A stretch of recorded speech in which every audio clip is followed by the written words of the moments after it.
Hi everybody, this video is for players new to PUBG or maybe veteran players who've been away for a while and want to polish up on their strategies and tactics. And the idea is that we're going to look at a gameplay from a solo game I had on Erangel where I actually came second, but the strategies and tactics that I used were effective to get me into that second place. And some interesting things happened, and this gameplay in particular highlights my kind of belief in how you can play PUBG, especially solos, maybe as someone who isn't brilliant at gunplay, but you can get yourself into that top 10 position, you can get yourself into the top 5, top 3 position to give you a chance of winning. Also, I'm a big proponent of fighting survivorship bias, in the fact that if all you do is watch really good players all the time who are really good at gunfighting especially, and they win lots and lots of chicken dinners, whether that be in squads, solos or duos, you don't always get to see the mistakes that you need to correct in order to win yourself, because they can often cover up for mistakes by being good at gunfighting. You know, they can recover from things where average players who aren't playing PUBG 8 hours a day or shooters 8 hours a day can't. Now don't worry, we're not going to go through the entire gameplay, the half an hour of it, but in the description below this video, I have put a link to this video, which is the whole gameplay. And that video, if you go into the description below, there's kind of the points of interest throughout the video with timestamps, so you can click backwards and forwards to go to the bits you want. Anyway, so solo Erangel gameplay, top 2 finish. I do pretty much everything right. I'm pretty lucky with the circle. However, I make some critical errors at the end which deny me the chicken dinner. You know, and it's all my fault. And that's one of the beauties of PUBG, is the fact that most of the time when you lose, when you don't get the chicken dinner, there's a learning experience. It's probably because something you could have done differently. So let's have a look at the flight path first. As you can see, it's a southeast to northwest, the low flight path. So my tactics always in something like this would be to, normally you want to be going somewhere perhaps in the second half of the map. That's good, but generally we want to be going up into this area here. And the reason for that is most players will be dropping along the flight path, Southern Africa Military Island. There'll be loads of them dropping at Chinky, they'll be dropping at Gatka, they'll be dropping around Georgie, maybe some of them will be going to Primorsk, maybe some will be going to Ferry. The more strategic ones will be thinking, well, what happens if the circle pops over Military Islands? We need to get over early over these bridges, so they'll be going to Milta, maybe Milta Power.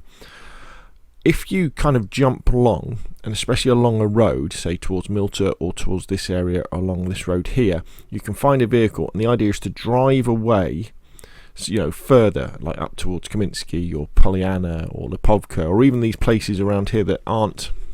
There's plenty of great places in solo where you can get lots of gear, so that initial phase of the game, you're not going to get into a gunfight. And there's a couple of reasons for that. As one is, every single gunfight that you enter, there's always a chance you're going to lose it. Doesn't matter how good you are, there's always a chance you're going to lose it, because they could, you know, in the early parts of the game, the servers will be struggling, so there's always a chance that there's going to be a bit of lag. There's always the chance that the other person is going to be better than you. There's always the chance that you're going to do something wrong, and there's always the chance that you're going to get a third party. So you'll start fighting someone, and someone around the corner will look over, and then shoot you. And that's the problem with early gunfights. So they can be very random. So if you can avoid them, that's good. So you can loot up in peace. Now the next reason for jumping that far is that when the circle pops, say, you know, it's probably going to pop around, you know, it can only pop around here. The center of the circle always has to be over land. So yeah, I mean, it can go anywhere, but if you're away from the flight path, generally you're going to be on the quiet side of the circle. Now the quiet side of the circle is the side of the circle that's furthest away from the flight path where people will be. So there's going to be less people to run into. Everybody else is going to be fighting each other and shooting each other, and then you can move in through the quiet side of the circle. Now there's many reasons why people move around to the quiet side of the circle. The reason is they want to play the quiet side. They can be pulled out of position because they're chasing airdrops. In this video you'll see someone uses an emergency pickup to move, probably because maybe they were down at Primorsk, because the circle pops up here, and I end up having a gunfight up at Severny. So if we just play it for a second, you'll see that I choose, so there's my drop point there. I do like this area here because you can normally find some vehicles around this area, and also if there's nobody with you, you can drop there. That's like the PUBG museum, and there's loads of loot there, and it puts you in a good position if the circle pops over the military island to quickly just jump into a vehicle and get over the bridge or go to the ferry pier before anybody can set up a roadblock. So again, it's all about getting away from the flight path. So let's have a look. So then let's move forward a bit. So I hit the ground and the circle pops in a second. So let's see. There we go. So the circle has popped to the north, as you can see. So straight away, you've always got to try and remember roughly where the flight path. So the flight path was all the way down here, wasn't it?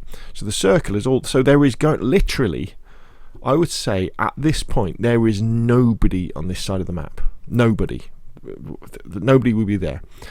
So everybody who has dropped down here on Military Island, Primorsk, Pochinki, they're all going to be moving up in this direction, towards Rostock, towards Polyana. People get drawn towards the names on the map. They get drawn towards the buildings because people are always hungry for loot, and they just love names. They're like magnets. So everybody's going to be pulled towards. If we drew a line halfway through the circle there, everybody's going to be fighting each other in this. And the other thing about these areas, there's loads of wide open areas. There's hardly any cover here. There's very little cover here. You've got some trees along this area, but there's lots of opportunities where people will be able to see each other at medium to long range and start blasting into each other. Also, you've got the choke points of the rivers, so people are going to be coming up. And although you can swim across the rivers, it's very dangerous.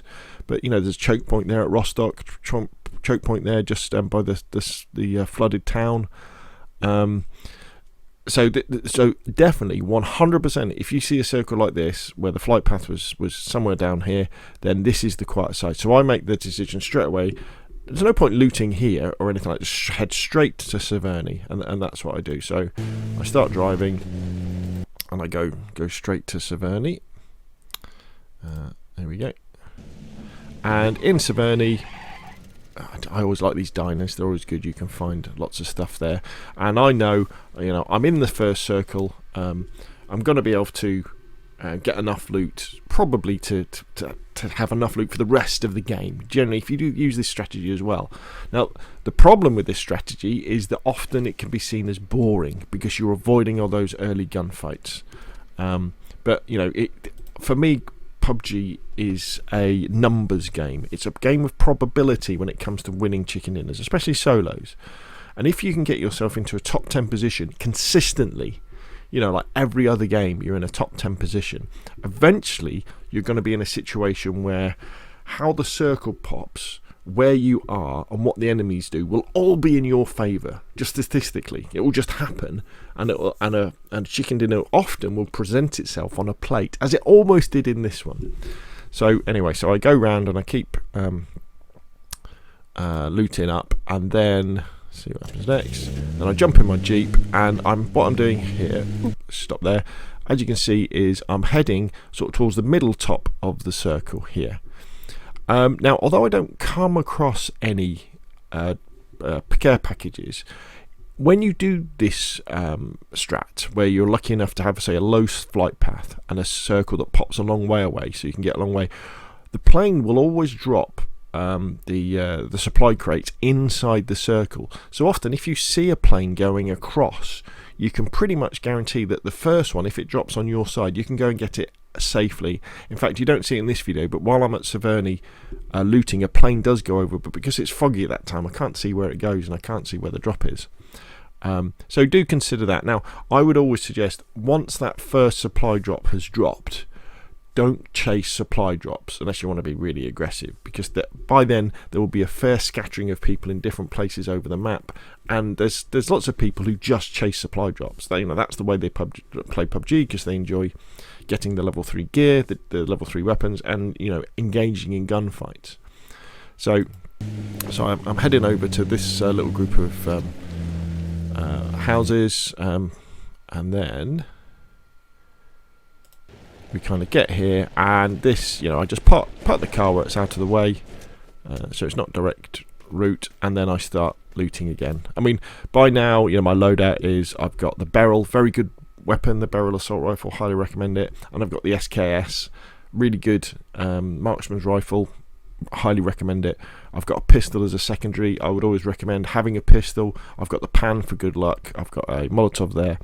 But the key things you want to be looking at when you're picking up is you want to get a gun you're fairly familiar with and control as your main weapon. And I would say something like the Beryl's very good. The AK can be, is very good. The 7.6 weapons, they kick a lot though, so just bear in mind that there's quite a lot of recoil on them, but they kill people very, very fast. So they're good at kind of a close medium range. They get difficult to control at kind of medium range, and that's where guns like the M416 or the Scar. In fact, I would probably always go, if I had a choice between the Scar and the 416. These days, I would go with the Scar. The Scar seems to take people down faster than the 416. I think the 416 has had a few too many nerfs. And then as far as your marksman's rifle, your kind of medium to long range rifle, depends how accurate you are. I'm not particularly accurate with the bolt action rifle, so I like the SKS. I like the SLR. They would be my two guns of choice if I can get them, because the 7.6 DMRs, marksman rifles, they take people down faster. If not, it would be an Mini 14 for a 5.56 weapon, or even something like an M16. Big fan of the M16, or even a 4.16 set to single shot. They're all good weapons. Probably avoid the mutant. Not a big fan of the mutant, but I don't actually use it that much. And that's kind of what I'm looking for. And then I'm looking for at least a couple of first aid kits, probably 2 to 3 smokes, a couple of frags if possible. Molotovs would be nice. A few bandages. No more than 5 bandages, and then probably something like I like to have 3 painkillers, 3 energy drinks, or and a syringe if possibly, to go to full boost in those final bits of the circle where you don't have time really to heal, and you want that auto healing to kick in. So anyway, so I start looting this particular area. We're still on the quiet side of the circle, so probably nothing much is going to happen. However, one of the first thing that happens is the fact we then have a emergency. Someone fires a flare over there, and then you see this plane here. This might be quite difficult to see, but when you see planes coming over the top, you'll get your ordinary supply drop planes which fly straight and level, and then you get your emergency drop planes. Now, if you haven't come across them already, around the map you'll find like this duffel bag, quite a big duffel bag.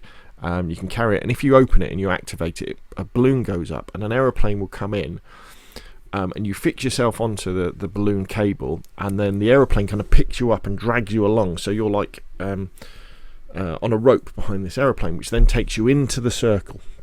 So it's a really good way of, if you're far outside of the circle, and you're worried that you're going to get caught by the blue, or simply you want to do a hard reposition. So imagine those people, say, who were on Military Island in this particular case, and they want to move all the way up to the north. Now, they could get a vehicle and risk going across the bridges, that sort of stuff, but it's that's quite a risky way of doing it, where this is quite a safe way of doing it. The problem is that you have to parachute down, so you then have to release. And the way that you can spot these airplanes is that they always seem to be going up at an angle. It seems to be the way they're flying, that they look significantly different from the other one. So I'm kind of aware of it, and I think so I tend to think, well, okay, so if I was doing that, I would probably want to drop around, maybe not this area, but I'd want to drop around Severny, which is just to my west now. As it is, a guy does come down, so this guy does parachute down. And this is a tactical mistake I make now. So I actually engage this chap. I try to engage him while he's parachuting down. Now with my belt. Now the chances of me hitting him and killing him are about 0 with that. Very, very unlikely for me to hit him at that range with an assault rifle. Best I could probably hope for is get a couple of bullets into him, so he would be injured. But he's probably seen me already, and he now knows where I am.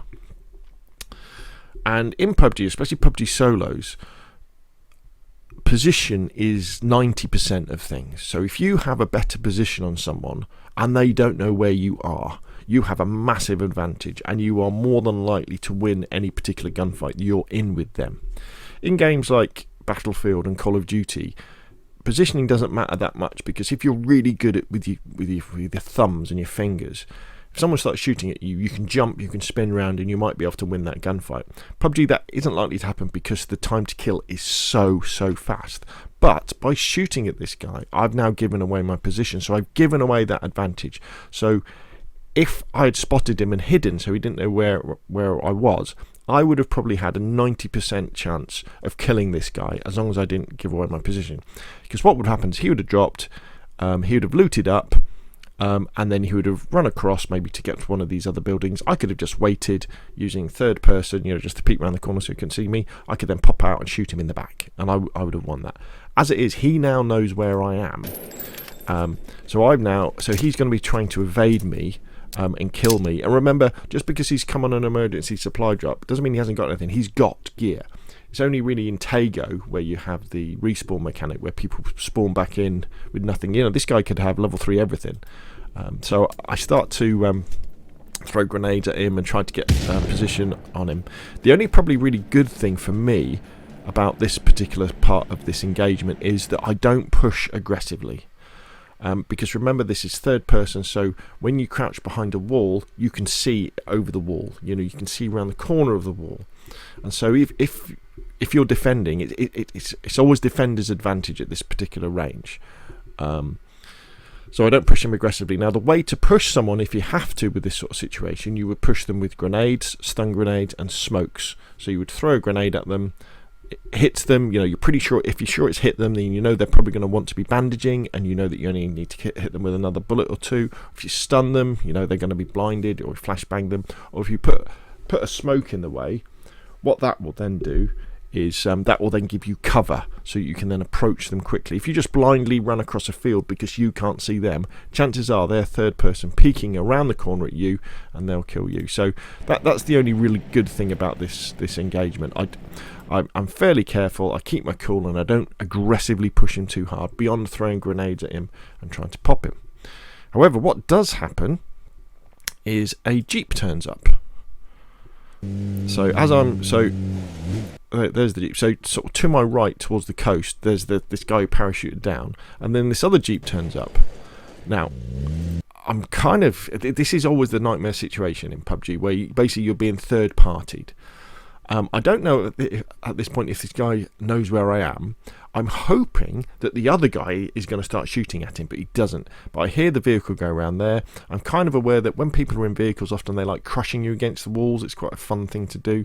So I'm just moving out of the way, and I hear him move around to my left at the moment. I kind of hear him revving. I think, what's he doing? So I jump over the wall, and what's actually happened is he's actually got his jeep stuck. So I come round here, and there we go. I can see he's kind of stuck, and he jumps out. And then this is really the power of the barrel and the fact that I take him down, so incredibly quickly. However, look down here. Look at my health. You can probably just about see that. I almost die. And always remember that in PUBG, where two people come together and start shooting at each other at the same time, like you can see there. So it's almost always a 50-50 chance. You always want to be engaging somebody when they're not looking at you, so you're getting the bullets in first. And the difference between winning or losing will be down to the armor you're wearing and what condition it's in.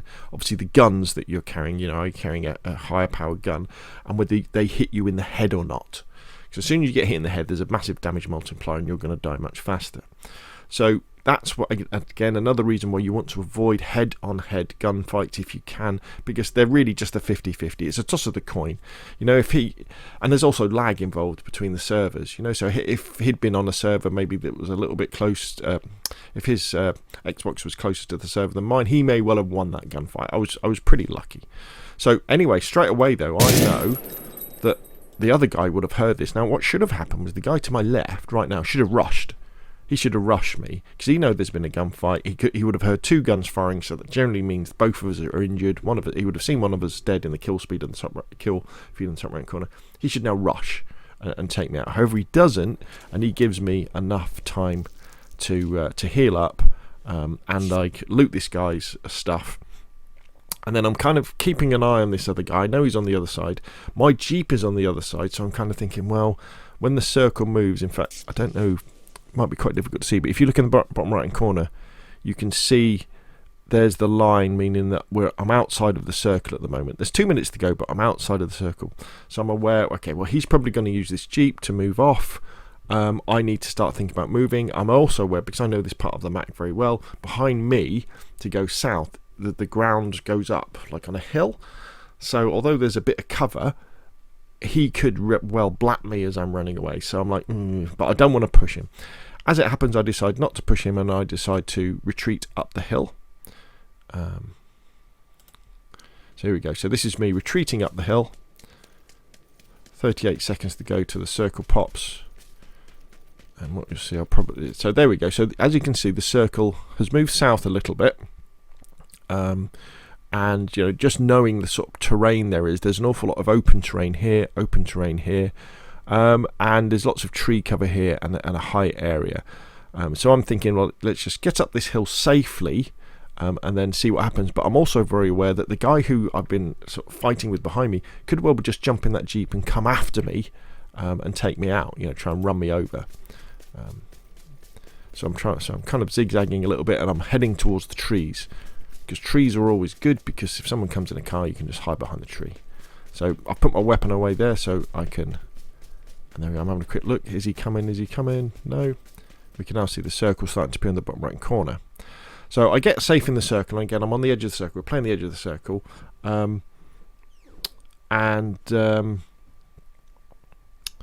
Buggy turns up. So let's just pause that there. So, as you can see, I'm on the side of the circle. If you look in the bottom right corner, we're on right on the side of the circle. The blue is 156 away, and this this may be the guy I was fighting with earlier. I don't know, but this buggy turns up and decides to stop. He was looking at his map to figure out where he was going to go, because there's quite a big drop here, and that's kind of a bit of a free kill there. And then let's go forward a bit more.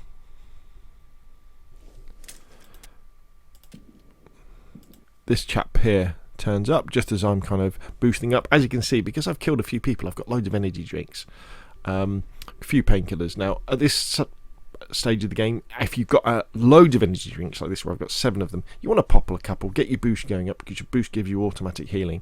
So if you get shot and you're running, for example, and you haven't got time to stop and bandage up or first aid up or make it up, using an energy drink gives you boost, which gives you auto healing, gives you healing over time.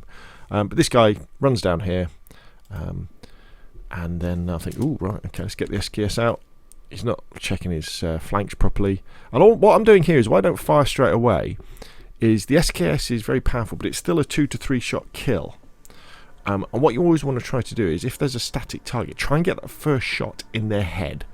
Because if you get the first shot in their head, they will be, the next shot, it doesn't matter where it is, will probably kill them. So headshot first, then pop in a couple of body shots if you can. And let's see what happens. So I'm waiting. As it is, I think I probably hit him in the chest with the first shot. Bang, what was it? Bang, bang, bang, bang, bang. So was that 4 or 5 shots? We take him down, and he's dead. Notice as well that I think I've got a suppressor, haven't I, on my SKS, which is good. Again, look at the circle bottom right corner. We're right on the edge of the circle. 54 seconds. Circle's coming in. And now I'm thinking about where I'm going to be going, which is to my right. So if we jump forward a little bit more again. So at this point, as you can see, we've come into another circle. And again, I'm just sitting on the edge of the circle. I find myself some cover, and then I'm just stopping. And I can't express, importantly enough, again, the idea of sound in PUBG. Excuse me, let me just take a drink. Sound is so important. PUBG has one of the best sound engines of any game ever, and you can work out an awful lot of what is going on from just the sound. Gunfire, the sounds of flares going off, the sounds of vehicles moving around, all that sort of stuff. So you can use third-person perspective to see around walls, and then you can see what's going on. Now, let's talk about a little bit, before we go into the final bits of the game, how people behave in the final circles. Now, because I'm not an aggressive player, I will tend to come to the edge of the circle, find some cover, and then wait and look around. Other people may well play the centre, so they may want to get as middle to circle as centre of the circle as they can. Aggressive players, and this is often a good strategy, will loop around the circle looking for enemies. Because in any shooter game, you have pusher's advantage, which means that generally it's an advantage if you're aggressive towards people, because generally static people like I am here is if someone puts me under pressure by being aggressive towards me, so rushing towards me to kill them, that will make me a little bit nervous. My gunplay skills probably won't be that great, and they will then attack me. There's also a bit of a lag difference as well in certain games and in certain situations where moving first can be an advantage. And so what players will do is they will spiral around the circle, maybe spiral one way around the edge and spiral back around the other, sort of keeping a clear sector. So they know there's nobody here for them, so they can then move safely into the circle without having to worry about getting shot from behind. Also, it means they can find out the best vantage points. And you'll see these sort of people, they tend to run along and they'll be hopping around. They'll always be moving. You always, if you're exposed in PUBG or any shooter, you always want to be moving, because what you're trying to avoid is the headshot, is someone headshotting you. You know, like I said before about like that when I was trying to get the headshot with the SKS. Because if someone gets a headshot on you, if they're using a bolt action rifle and you're not wearing a level 3 helmet, that's it, you're dead. You're out of the game if you're in solos, or you've been knocked if you're in duos or squads. The other thing as well is that as the circle is coming in,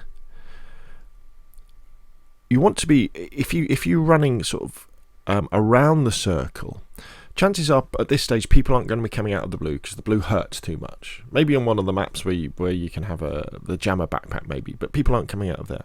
But by running around the circle, your cone of vision is into the circle and forward around, so you're actually seeing quite a lot. Whereas if you're concentrating on just looking into the circle, chances are you won't see people, because most people are around the edge of the circle.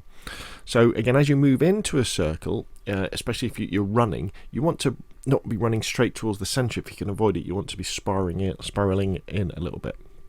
Now what this also means is that if you're playing the edge like me, again, you don't want to be looking into the circle. You probably won't see people looking in. You want to be looking around the edge, to the sides and to behind you if you're in a little bit, to look out for these aggressive players who are working the edge, or players who are coming in very, very late with the blue. Maybe they're in the blue, they've got a jammer backpack on, maybe they've got caught, or generally that is their tactic. I mean, it's a tactic I use quite a lot, is that you come into the circles with the blue, so the blue is right on your back and you're going from cover to cover. So that's the situation. So the circle's coming in. We've still got 4 left, and what we'll do now is we jump forward to, if you look in the top right hand corner where you've got the how many are left alive, this gives you lots and lots of information.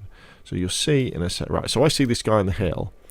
I decide, now this guy knows what he's doing. He's bobbing backwards and forwards. He's jumping up and down. Now there's only 3 left now. Someone just died, so that's good. And I could have also heard, what gun they're using. It kind of tells you. So I kind of approach this guy thinking, right, because I know with the SKS, I've got to hit him a few times to kill him.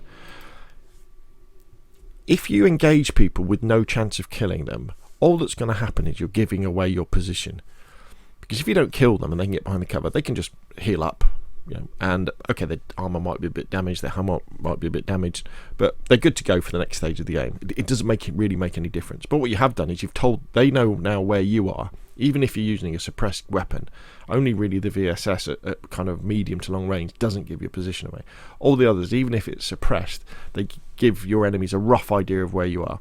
They just turn around, either him or someone else will turn around and start shooting at you. So if someone is not a direct threat, think long and hard before just taking pot shots at someone, because again, you're giving away your position. People might not engage you straight away, but they'll have a rough idea of, right, okay, there's someone over there, I need to be careful of there. In the same way that I know that this guy has now moved that way. So we're down to sort of the last 3 minutes of the map. Now I hear in this vehicle, you probably won't be able to hear it, but I hear him move sort of in this direction where this tree is. So I think, right, let's go and have a look. There's only 3 people left, and it's all about sound now. Who's firing at who? Because when it gets down to 3 players, basically me and 2 others, you'll be able to hear where they are, where they shoot, where one shoots from and where the other one shoots from. The other thing I've looked at is, because I've looked at the circle in the bottom right corner, that I've got a fair way to go to the circle. We've got plenty of time, we've got a minute. But especially when it's the last three, if you hear the last two people having a gunfight, the perfect situation is where one wins and it goes to the last two, because you know where they are, they don't know where you are, and you need to get good position. All right. So they're down here somewhere. I can hear the noise, so I come over and have a look. There, and I see him there. Now what I'm doing here is, by going around here, is I'm using the third person's perspective so that he won't be able to see me, but I can kind of see over the brow of the hill. Unfortunately though, I think he gets back on his bike and goes before I can engage him. Right, there we go. So he's gone. You might be able to see him there. So he's legging it towards the circle. So I'm like, okay.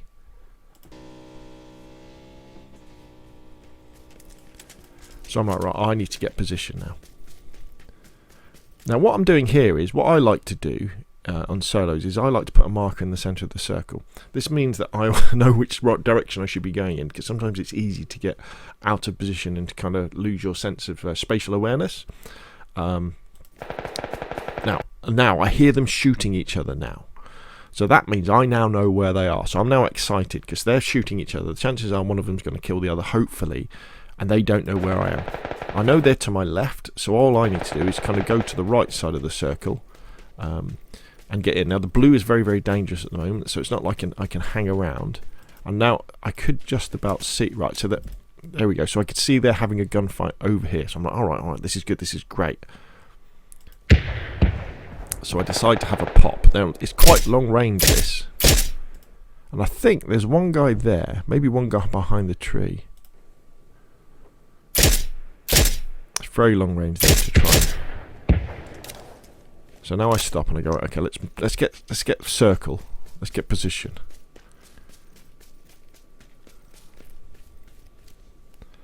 So this guy's here. Now I'm gonna admit I'm pretty unlucky here, because if I had killed this guy here, this would have been game over, because I think the other guy is behind this tree, and he doesn't have any cover to move from. As it is, he goes inside there to heal up probably. Right, so again they're shooting each other. So I'm having another pop at this guy, missing him. Now you can see the other guy's there. So one behind the tree, one behind. So this is a really good position for me.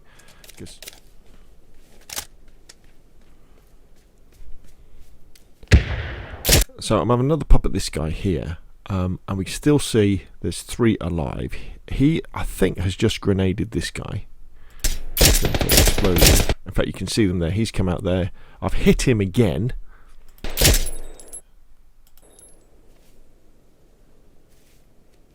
So there's the guy behind the tree, and there's the guy in the little shack. I think he's gone inside the shack again to heal up. Blue is coming in. I'm safe. So a grenade goes off there. So I think that guy maybe threw the grenade out of the window of the back of the shed. Anyway, so it's going to a 2v2. So let's just kind of just see what happens now. So it's 2v2. Right, so he was inside the shed when he threw that grenade. So that was a really good grenade. He threw it through the window and killed the guy. Again, I think I'm pretty unlucky here, because as he's coming out, if I'd managed to get a few pops into him, that'd be good. If I do, I get one bullet into him. He now goes behind the shed. So this is where the final gunfight really starts. So let's kind of do a bit of analysis here. Let's kind of have a look at the situation. So I'm out of the next circle. Look in the bottom right corner. I'm out of the next circle. The next circle is around here. Now, looking at the map, I think that white dot there is the shed. So I think we both don't have circles, so we both have to move. Let's do a little bit more analysis. Let's see what happens. So I've zoomed in. So again, so I think that's the shed there. So we both don't have circle. I've got a longer way to come. He could just loop this way. But we both have to move. Now he's there now, so he's popped out. He's having a look round. Remember, my gun was suppressed, so he might not be fully aware of where I am. He knows there's only one other person. So he popped right. He then hits me, and I lose a lot of health. So I heal up.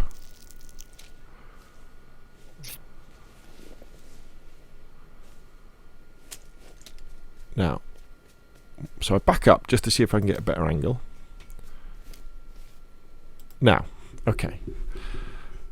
When I peeked there, he was peeking me. Now, what's interesting there is that he wasn't shooting at me, which means, without a doubt, he is using a bolt-action rifle. As I've said before, bolt-action rifles are incredibly dangerous because unless you're wearing a level 3 helmet and at full health, a bolt-action rifle hit to the head is an instant death, especially in solos. You know, that's it. So if I'd had a little bit more of a think about this right now, I should have thought, right, whatever I do, I shouldn't peek again. Because he knows, because he's heard me firing my SKS, he knows that my gun is going to take 2 to 3 bullets to kill him. So even if we both start shooting at each other at the same time, he can afford to wait to move his crosshairs onto my head and hit me to kill me straight away. And that is actually what happens. You'll see. Because he can just hold, so there he is, he can just hold his sights either there to the right, to well, my right of the tree or the left of the tree. He can just hold that because he knows that most players, you don't pick the same place twice, so you just hold one side. So I shoot, and then I get the shot off, obviously, but he holds his nerve, adjusts his aim, and hits me in the headshot with the Mosan again, the bolt action rifle, and takes me out, and he gets the chicken dinner, which is a good shot. Well done, sir. Probably using a 6 time or something like that. Excellent. So what should I have done differently at this point? Well, the first thing was I should have thought, right, he's got a bolt action rifle, don't peek again. You know, he's gonna take your head off. You've only got a level 2 helmet. You know, you can't exchange fire with this guy. You know, you need to get yourself in a situation where you have the advantage. Now, the advantage I have with the SKS is that I can keep firing. So bang, bang, bang, bang, bang, bang. Where he can't afford to do that, he's got to aim, fire, pause, reload, aim, fire. So what that means is I have the advantage at shooting at a moving target because I can go bang, bang, bang, bang, bang and keep firing, where it's very, very difficult. He's got to really aim carefully, and it's very, very difficult to hit somebody, a moving target who's digging around with a bolt-action rifle. So my disadvantage is I've got to hit him, say, 3 times, but I can keep firing. His disadvantage is the fact that I really have to be stationary for him to hit me with a headshot. So that's the thing. So first thing I should have been thinking, right, mobility is what is my advantage. Now I've got to move to the circle, and we've still got 30 seconds to go, so I didn't really need to peek it. I've also got in my backpack smokes, and my biggest mistake, and most people's biggest mistakes when they're in situations like this, is they die with 2, 3, maybe more smokes still in their backpack. Smokes are deployable cover. You have to think about them like that. Now they're not solid cover. They're not going to stop a bullet, but they make a cloud big enough where it's incredibly difficult to kill anybody who's inside using smokes. So at this point, what I should have done is think, well, he needs to move from cover, I need to move from cover. So there's a couple of things. So I could have just started to run to get safe, and then if he then started to run, I could have gone right, blah blah blah, and tried to kill him that way. And what might have happened then is he would have probably stopped running, tried to aim at me. But maybe if I'd had the time advantage, I could have got 3 bullets into him and taken him out. Or if I'd thrown smoke down this hill, I could have then moved towards maybe more beneficial cover for me, where I would get within grenade range or Molotov range, and then I could throw that to him. Or at least get safe, and then, at least if you're safe in the next circle, who knows what the next but one circle could have done. I'm not sure if there's one more circle to go. Then he might have been forced to come towards me. And then I could have just hid behind the tree in third person, gone to full boost, popped out with my barrel. The barrel is probably one of the best weapons at close to medium range, and just finished him off that way. This guy, I think he would have probably had some grenades and thrown them, but saying that, he'd used a lot of grenades fighting the other guy behind the tree. Well, the circle could have gone the other way, and I would have had to deploy more smokes, or it could have been a med off where the final circle disappears. We both take loads of meds and stay behind cover, or we both jump in the middle and kind of have a gunfight and do it that way. But definitely, big mistake. Shouldn't have peeked again. should have deployed smokes to get into the circle to, you know, take that end game, you know, to the next few bits. So there we go. Hopefully that video is useful. Hopefully you've maybe learnt a few things. Maybe you've spotted some mistakes I've made that you can add in the comments below. But it's that whole idea of jumping to the safe side of the circle, always trying to have a positional advantage on your enemies so that you can kill them before they can turn around and shooting at you. And then if someone is peeking and they're not firing at you, it's because they've got a bolt action rifle with a scope on and they're trying to aim for your head. So don't peek again. Anyway, that's enough from me. Hopefully you liked the video. If you have, hit like. If you want to see more, the same, press subscribe, and I will of course see you again soon.